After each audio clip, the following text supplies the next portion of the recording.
Tas ir pirmais šāda rakstura pasākums Latvijā, un es paredzu viņam lielu nākotni.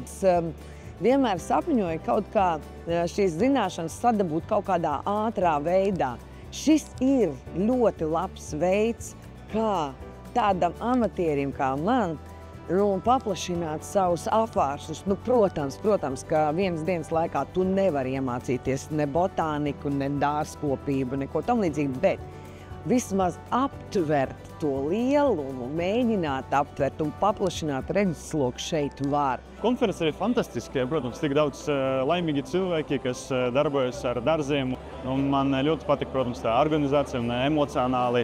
Man liekas, ka šeit ļoti silti.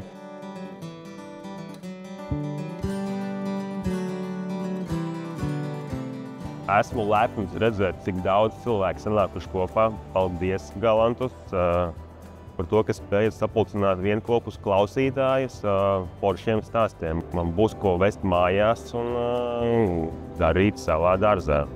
Es zināju, ka būs jaudīga šī konference, bet ka tik jaudīga es pat nevaru iedomāties. Jo šo dažu lekciju laikā es esmu dabūjis spārnas pavasarim.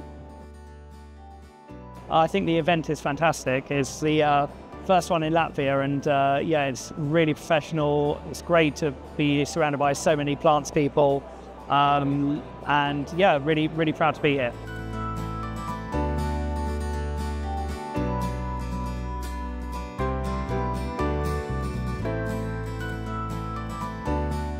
Konference fantastiski. Man liekas, ka Latvija kaut ko tādu jau ir sen gaidījusi. Man patīk vieta, man patīk, ienākot šeit, jau tu saproti, par ko ir vispār runa, ka šī ir dārza konference, ka tas nav kaut kas nesaistīti ar šo.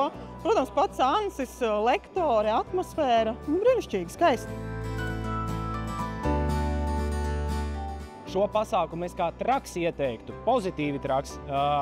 Es ceru, ka nākotnē no šī te kaut kas izveidosies tālāk, jo man šķiet, ka vienviet šādu informāciju Latvijā ar tik kvalitatīviem runātājiem, ar tik kvalitatīviem atbalstītājiem ir grūti kaut kur iedomāties, kur tas varētu notikt.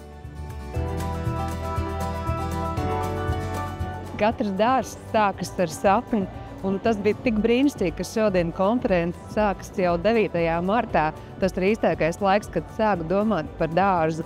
Tas ir īstākais laiks, kad izsapņot savus sapņus un atgriezties realitātē no šīs konferences uz mājām un sākt stādīt. Paldies jums, Galantas, ka jūs esat iedvesmojuši un ka šī diena bija tiešām piesātināta, pilna ar ļoti daudz un skaistu dārzu idejām par to, kā mēs ilgtspējīgi varam savos dārzos domāt.